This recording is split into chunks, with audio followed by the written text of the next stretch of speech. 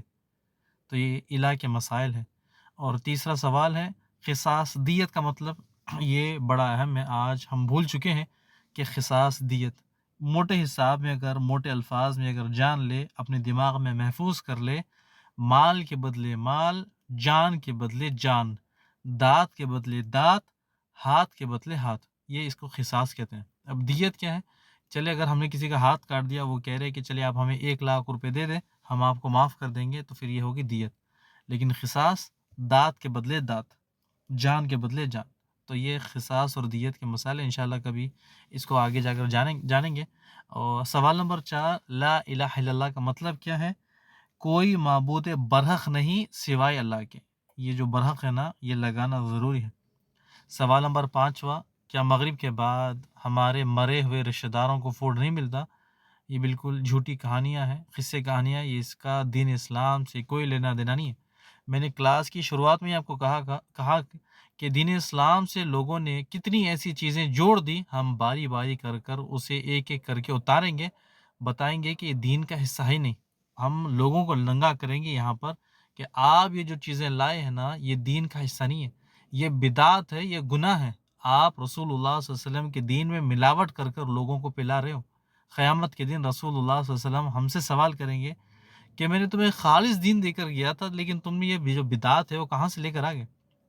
سوال نمبر 6 ہے، اب تک، اچھا یہ سوال بڑا مزیدار ہے، اب تک آپ نے کتنے بار مغرب میں کھانا کھایا، مردوں کا کھانا چرایا؟ واللہ مغرب سے پہلے، مغرب کے بعد میں نے یا پھر کئی لوگوں نے کھانا کھایا. اللہ سبحانہ تعالیٰ ان لوگوں کو ہدایت دے جو کہتے ہیں کہ مردوں کو کھانا نہیں ملتا. اگر وہ کہتے ہیں تو ہم نے ان کے مردوں کا کئی کھانا ہم نے چرا لیا، کئی کھانا ہمارے پیٹ میں چلا گیا، وہ تو بھوکے رہ گئے لیکن ہم کھا لیے. سبحان اللہ. سوال نمبر 7، وہ کون سی حدیث ہے جس میں 2 نعمتوں کا ذکر کیا ہے؟ یہ صحیح بخاری کی حدیث ہے، حدیث نمبر 6412. اس میں 2 چیزیں، ایک ہے صحت اور ہے دوسرا وقت. اللہ سبحانہ تعالیٰ ہمارے صحت میں بھی برکت دے اور وقت میں بھی برکت دے. سوال نمبر 8 تھا، دنیا ہمیشہ کے لیے ہے یا ٹیمپرری ہے؟ کوئی حدیث ہے؟ پچھلے کلاس میں ہم نے آپ کو ایک مثال دی تھی عبداللہ بن عمر رضی اللہ تعالیٰ عنہ کی. رسول اللہ صلی اللہ علیہ وسلم نے آپ کے کھاندے پر ہاتھ رکھا، حدیث نمبر 6416، کہ آپ نے کھاندے پر ہاتھ رکھا اور فرمایا کہ دنیا کے بارے میں کہ دنیا ٹیمپرری ہے، اور ہمیں بھی رسول اللہ صلی اللہ علیہ وسلم نے سبق دیا کہ دنیا ہمیشہ کے لیے نہیں ہے. آگے بڑھنے سے پہلے اگر آپ کو آج کی کلاس میں یا اس سے پہلے کی کلاس میں کوئی چیز سمجھ میں نہیں آئی، آپ مجھے کمنٹس میں بتایا، میں اس کو دوبارہ ریپیٹ کروں گا. آپ مجھے کمنٹس میں بتا دیں کہ کون سی چیز آپ کو سمجھ میں نہیں آئی. ہم یہاں بالکل آسان انداز سے سمجھ کر رک کر مثالیں دے کر پڑھا ہے. جیسے الہ کے مسائل، یہ آپ کو رسول اللہ صلی اللہ علیہ وسلم سے میں نے بتایا. اسی طرح دیت کے مسائل بہت سارے ہم سیرت نبی صلی اللہ علیہ وسلم میں پڑھیں گے. آپ کو اگر کوئی چیز سمجھ میں نہیں آئی تو آپ مجھے پلیز نیچے کمنٹس میں لکھ دیں. میں واپس پیچھے جاؤں گا، وہیں سے شروع کروں گا جہاں آپ کو سمجھ میں نہیں آئے. 1 بار 2 بار 3 بار 4 بار آپ کو، جب تک ہم یہاں سے آگے نہیں بڑھیں گے، جب تک آپ کو سمجھ میں نہ آئے. ایسی کون سی چیز ہے جو ہم سمجھ نہیں سکتے؟ ہم بالکل آسان انداز میں آپ کو، شاید میں کہ عربی میں یا پھر انگلش میں یا پھر کوئی تیلگو میں یا ملیالم میں یا پھر دنیا کی کوئی فرانس میں یا پھر کوئی ایسی زبان میں بات کرتا ہوں جو سمجھنے کے لیے مشکل ہے. یہ بالکل آسان اردو کے الفاظ ہیں اور ہم اردو میں بات کر رہے ہیں. یہ یاد رکھنا ہے ہمیں، یہاں آنے کا مقصد، بیٹھنے کا مقصد علم سیکھنا ہے. جب تک ہم یہ پلیٹ فارم کو نہیں چھوڑیں گے، جب تک ہمارے پاس اچھا خاصا علم جمع ہونا ہو جائے. کوئی بھی مسئلے میں اگر ہم سے کوئی سوال کر لے کہ میری بہن، میری امی یا میری بیٹی یا ٹیچر ہمیں اس کے بارے میں بتائے، تو آپ کے پاس جواب ہونا ضروری ہے. اگر آپ کے پاس جواب نہیں ہے تو آپ رسول اللہ صلی اللہ علیہ وسلم کی مثال دے کر سمجھائے کہ رسول اللہ صلی اللہ علیہ وسلم کے پاس یہ مسئلہ آیا تھا اور آپ نے اس طرح سے اسے حل کیا تھا. اگر پھر بھی رسول اللہ صلی اللہ علیہ وسلم سے ہمیں کوئی چیز نہیں ملتی تو علماء کرام اس کے بارے میں کیا کہتے ہیں؟ یہ تمام چیزیں ہمارے دل اور دماغ میں محفوظ ہونی چاہیے. تو یہاں سے ایک اہم ہمارا چیپٹر شروع ہوتا ہے، بیمار کی عیادت۔ یہ بڑا قیمتی، بڑا امپورٹنٹ ٹاپک ہے، ہمیں شاید ہو سکتا ہے پتہ ہو یا پھر نہیں پتہ ہو۔ اگر پتہ ہے تو اس کو دوبارہ سنتے ہیں، اور یہ حدیث قدسی اسی سبجیکٹ میں، اسی آج کی کلاس میں ہم پڑھیں گے، جس میں اللہ سبحانہ تعالیٰ نے ہمیں سوشل سروس کا حکم دیا ہے۔ جی ہاں، سوشل سروس، اس دین اسلام نے ہمیں لوگوں کی خدمت کے لیے کھڑا کیا ہے۔ اللہ کا جو دین ہے وہ ہمیں سوشل سروس کے لیے، لوگوں کی خدمت کے لیے بلاتا ہے، ابھارتا ہے، چاہے وہ مدد، چاہے وہ ہاتھ سے ہو، زبان سے ہو، پیسوں سے ہو، یا کوئی اور وجہ سے ہو۔ مثال کے طور پر کوئی بیمار ہے، اس کو گاڑی میں لے کر گئے، کوئی بیمار ہے اس کو پیسے دے دیے، کوئی بیمار ہے کسی کو پھل دے دیے، کوئی بیمار ہے بیمار کی تیمارداری کر دے، یا کسی طرح سے بھی ہو۔ یہ حدیث ہمیں سوشل سروس کے بارے میں بتاتی ہے، اور اگر ہم یہ سوشل سروس نہیں کریں گے تو اللہ سبحانہ تعالیٰ ہم سے سوال کرے گا۔ یہ حدیث قدسی ہے۔ اللہ سبحانہ تعالیٰ قیامت والے دن ایک شخص کو بلائے گا، اپنے سامنے کھڑا کرے گا، اور اس شخص سے سوال کرے گا کہ اے آدم کے بیٹے، میں بیمار تھا، تو نے میری عیادت کیوں نہیں کی؟ تو وہ شخص کہے گا کہ اے میرے رب، میں کیسے تیری عیادت کرتا، تو رب العالمین ہے۔ تو اللہ سبحانہ تعالیٰ اسے کہے گا، تجھے پتا تھا نا کہ میرا فلاں فلاں بندہ بیمار تھا، تو نے اس کی عیادت کیوں نہیں کی؟ اگر تو اس کی عیادت کر لیتا تو مجھے اس کے پاس پاتا۔ اے آدم کے بیٹے، میں نے تجھ سے کھانا مانگا، تو نے مجھے کھانا نہیں کھلایا۔ وہ شخص کہے گا کہ اے میرے رب، میں تجھے کیسے کھانا کھلاتا جب کہ تو ساری جہانوں کو، ساری مخلوق کو پالنے والا ہے، کھلانے والا ہے۔ تو اللہ سبحانہ تعالیٰ اس شخص کو جواب دے گا کہ اگر تو اسے کھانا کھلا دیتا تو اس کھانے کا بدلہ مجھ سے پا لیتا۔ اللہ سبحانہ تعالیٰ اس سے سوال کرے گا، اے آدم کے بیٹے، تو نے مجھے پانی نہیں پلایا، میں نے تجھ سے پانی مانگا تھا، تو نے نہیں پلایا۔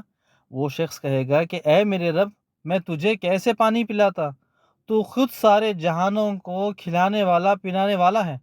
تو اللہ سبحانہ تعالیٰ فرمائے گا کہ میرے فلاں بندے نے تجھ سے پانی مانگا تھا، تو نے اسے پانی کیوں نہیں پلایا؟ اگر تو اسے پانی پلا دیتا تو آج اس کا جو اجر ہے وہ میرے پاس پا لیتا۔ حدیث قدسی میں اللہ نے ہمیں 3 بڑے سوشل سروسز بتائے۔ سب سے پہلے جو بیماری کے ساتھ جڑا ہوا ہے، دوسری سوشل سروس جو کھانے کے ساتھ جڑی ہوئی ہے، اور تیسری سوشل سروس جو پانی کے ساتھ جڑی ہے۔ یہ ہر انسان کی بیسک نیڈ ہے، چاہے کوئی امیر ہو یا غریب، چاہے کوئی کالا ہو یا گورا ہو، ہر کسی کو، ہر کوئی بیمار پڑتا ہے، ہر کسی کو بھوک لگتی ہے، اور ہر کسی کو پانی چاہیے۔ اگر یہ تینوں چیزیں ہمارے پاس موجود ہیں اور ہم دوسروں کی ضرورت پوری نہیں کرتے، تو اس حدیث کے مطابق اللہ سبحانہ تعالیٰ ہم سے سوال کرے گا کہ اے آدم کے بیٹے، میں بیمار تھا، تو نے میری عیادت کیوں نہیں کی؟ 3 سوشل سروس ہمیں یاد رکھنا ہے، ورنہ قیامت والے دن اللہ سبحانہ تعالیٰ آپ سے اور مجھ سے سوال کرے گا کہ میں بیمار تھا، تو نے کیوں میری عیادت نہیں کی؟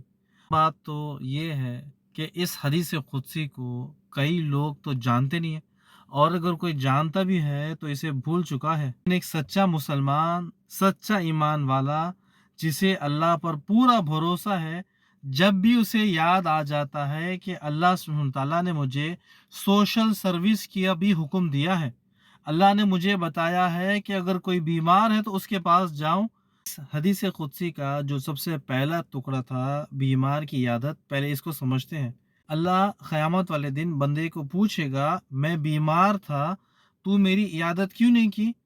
بندہ جواب دے دے گا کہ اللہ تو رب ہے۔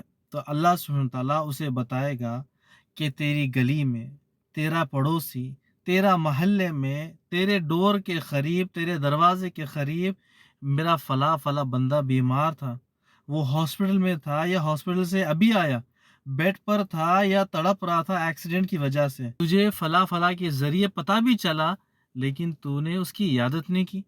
آج موبائل کا زمانہ ہے، ٹیکنالوجی ہمارے پاس خوب بھری ہوئی ہے، ہم گھر سے باہر نہیں جا سکتے، چلے ہمارے رشتہ دار ہم سے 100-150 کلومیٹر دور ہے، چاہے وہ ہم سے بہت زیادہ دور ہے، چلے ایک فون کال تو کر سکتے ہیں۔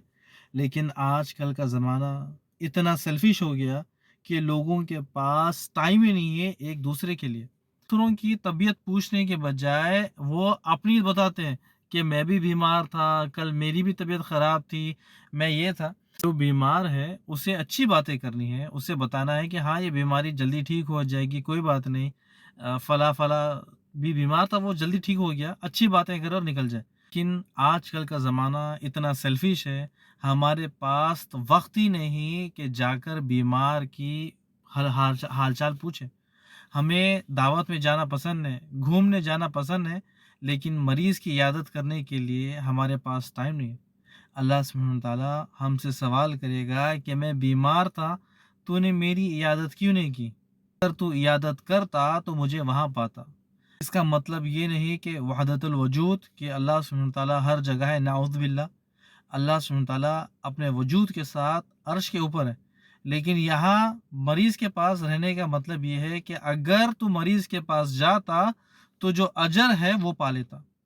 اللہ سبحانہ وتعالیٰ نے کتنا بڑا اجر و ثواب صرف بیمار کی عیادت کرنے کے لیے ہمیں دیا ہے۔ اب ہم گھر سے نکلتے ہیں یہ نیت کر کے کہ فلاں فلاں گلی میں ہمارا پڑوسی بیمار ہے، ہمارا رشتہ دار بیمار ہے، اس کے پاس ٹھہرے 1-2 منٹ اور اس کے حال چال پوچھ کر آ جائے۔ بس جیسے ہی گھر سے وہ باہر نکلتا ہے اس کے لیے اللہ سبحانہ تعالیٰ 3 بڑے بڑے اجر لکھ دیتا ہے۔ سب سے پہلے جب وہ گھر سے باہر نکلتا ہے، راستے میں چلتا ہے، گویا اس کی مثال ایسی ہے کہ جنت کے باغوں میں ٹہل رہا ہے۔ دوسرا بڑا اجر، جب وہ بیمار کے پاس جاتا ہے تو وہاں اللہ کی رحمتیں وہاں برستی ہے، جب وہ وہاں بیٹھتا ہے تو اللہ سبحانہ تعالیٰ کی رحمتیں بھی پاتا ہے۔ تیسرا، جب صبح کے وقت مریض کے پاس جاتا ہے 70,000 فرشتے اس کی مغفرت کے لیے دعا کرتے ہیں، اور اگر شام کے وقت مریض کے پاس جاتا ہے تو رات تک 70,000 فرشتے اس کے لیے دعا کرتے ہیں، یعنی 70,000 فرشتے صبح سے لے کر شام تک۔ جب شام میں جاتا ہے تو شام سے لے کر صبح تک 70,000 انٹو 1,40,000، 1,40,000 فرشتے اس کے لیے دعا کرتے ہیں۔ سوچے کتنا بڑا اجر اس کے اکاؤنٹ میں لکھا جاتا ہے۔ یہ نہ سمجھے کہ فرشتہ بس دعا کر کے چھوڑ دیا۔ صبح مثال کے طور پر 6 بجے یا 8 بجے ہم مریض کے پاس گئے ملنے کے لیے، وہاں سے ٹائم شروع ہوتا ہے 10 گھنٹے یا 12 گھنٹے فرشتہ کنٹینیو آپ کے لیے دعا کرتا ہے۔ یعنی اگر صبح 6 بجے ہم چلے گئے تو رات میں 6 بجے مغرب ہوتی ہے مثال کے طور پر، صبح 6 بجے سے لے کر مغرب تک 12 گھنٹے فرشتے کنٹینیو آپ کے لیے دعا کرتے رہتے ہیں۔ اور اگر مغرب کے فوراً بعد ہم چلے گئے تو پھر مغرب سے لے کر فجر تک آپ کے لیے فرشتے دعا کرتے رہتے ہیں۔ اتنا بڑا اجر ہمیں ضائع نہیں کرنا ہے۔ اچھا، آگے بڑھنے سے پہلے بیمار کے پاس جا کر کرنا کیا ہے؟ بیمار کے پاس جا کر چلے کھانا بنائیں، چلے آج بریانی کھاتے ہیں، چلے بیٹھتے ہیں، تھوڑی دیر کے لیے جانا ہے، بیٹھنا ہے، دعا دینا ہے، اسأل اللہ العظیم رب العرش العظیم یشفیک 7 بار، اور ایک اور دعا، لا باسا طہورا انشاءاللہ، یہ بیماری جلد ٹھیک ہو جائے گی انشاءاللہ۔ ہمیں مریض کے پاس جا کر اچھی اچھی باتیں کرنی ہے، یہ بیماری آتے رہتی ہے جاتے رہتی ہے، اللہ کی طرف سے ہے، اسے باتیں اچھی اچھی بتانی ہے، اس کے بعد وہاں سے نکل جانے ہیں۔ اس بیمار کی وجہ سے ہمارے اکاؤنٹ میں کتنی نیکیاں آ گئی۔ اب ہمارے اوپر بھی چھوٹا سا فرض بنتا ہے کہ جب ہم بیمار سے ملنے گئے تو اس کے لیے ایک انویلپ لے جائے، چاہے انویلپ میں چاہے 100 یا 200 یا 500 جو کچھ ہے لے جائے، اسے دے دے، کیونکہ بیمار کو اس کی زیادہ ضرورت ہے۔ اور اگر ہم کبھی فروٹس لے کر جاتے ہیں تو آپ نے خود دیکھا ہوگا کہ بیمار کیا کرتا ہے، فروٹس اپنے بچوں کو دے دیتا ہے، اپنے رشتہ داروں کو دیتا ہے، بولتا ہے ان کو کھانے کے لیے دیتا ہے۔ مریض سے زیادہ مریض کے پاس جو آتے ہیں وہ فروٹس کھا لیتے ہیں۔ تو ہمیں یہاں پتہ چل گیا ہے کہ حدیث قدسی میں بیمار کے پاس جانا ہے، اس کی عیادت کرنا ہے، اس کو بتانا ہے کہ اللہ کے رسول صلی اللہ علیہ وسلم کی سنت ہے کہ بیمار کے پاس جانا ہے، اس کو حال چال پوچھنا ہے، نکل جانا ہے، اتنا ہی ہے۔ یہاں پر ہمیں اجر ہے۔ ایسا نہ ہو کہ ہم جائیں بوریا بستر باندھ کر رہنے کے لیے 1-2 دن سونے کے لیے، اس کے بعد واپس آئے، تو پھر یہ ہماری نیت کے اوپر ڈیپینڈ ہے۔ تو ہمارا یہاں پر بھی کام ہے، انہیں اچھی بات کی نصیحت کرنا ہے، رسول اللہ صلی اللہ علیہ وسلم کی باتیں بتانی ہے، کل کے دن جب ہم بیمار پڑیں گے وہ ہمارے پاس آئے اور ہمیں آ کر دعا کرے. یہ سوشل سروس ہمیں یاد رکھنا ہے کہ اللہ سبحانہ تعالیٰ نے بندوں کے اوپر حقوق رکھے، تو ان میں سے یہ بھی حقوق ہے کہ بیمار کی جا کے عیادت کرنی ہے، اس کو دعا دینی ہے اور وہاں پر سے آ جانی ہے. ایک آخری بات رکھ کر آج کی کلاس کو یہیں پر ختم کرتے ہیں کہ دنیا میں ایسے بھی لوگ ہیں جو وسوسے والے ہیں. جیسے ہی انہیں پتہ چلتا ہے کہ کوئی شخص ہمارا پڑوسی بیمار ہے تو گھر سے دور سے نکلتے ہیں، ایسے جاتے ہیں کہ جیسے کہ ہم انہیں جانتے نہیں. اپنا فیس ڈھک لے کے فیس ماسک لگا کر سیکیورٹی کے ساتھ دور سے ہی السلام علیکم، نہ ہاتھ ملانا ہے، نہ بات کرنا ہے، نہ کچھ کرنی ہے، دور سے ہی السلام علیکم، اللہ سبحانہ تعالیٰ شفا دے، اور نکل جاتے ہیں. یہ وسوسے والے لوگ بیمار سے زیادہ بیماری سے ڈرتے ہیں.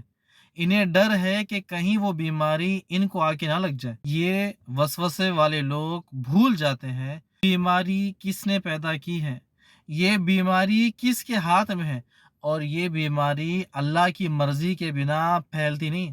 اور یہ ہمارا ایمان ہے کہ بنا اللہ کی مرضی کے نہ کوئی پتہ گرتا ہے، نہ کوئی بیمار ہوتا ہے. بیمار کرنے والا اللہ ہے، شفا دینے والا اللہ ہے. ایک بات کی تنبیہ نوٹ کرے کہ پریکاشنز، سیفٹی ضروری ہے. نہ ہو کہ جو بیمار ہے، جو مریض ہے، اس نے پتہ نہیں اپنے بیڈ پر کتنے بار وامٹنگ کی ہے یا پھر کوئی اور گندگی اس کے بیڈ پر ہے. تو بس ہمیں جانا ہے، اسے دعا دینا ہے اور واپس آ کر اپنے ہاتھ منہ دھونا ہے، اور پھر اس جیسے آپ کا فریش ہو جائے.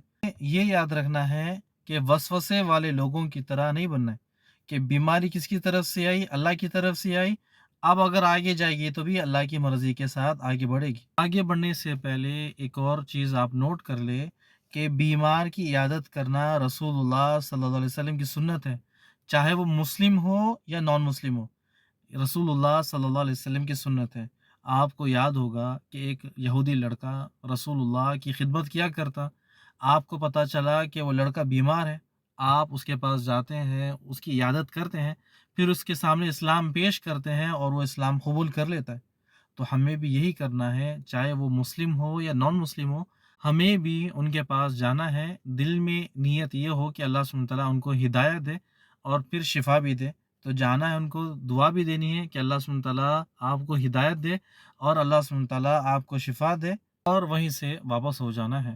آج کی کلاس کو یہیں پر روکتے ہیں. ابھی ہم نے حدیث قدسی سوشل سروس کے بارے میں جانا. 3 سوشل سروس.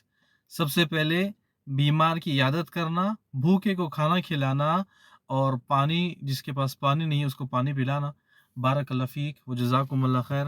السلام علیکم ورحمۃ اللہ وبرکاتہ.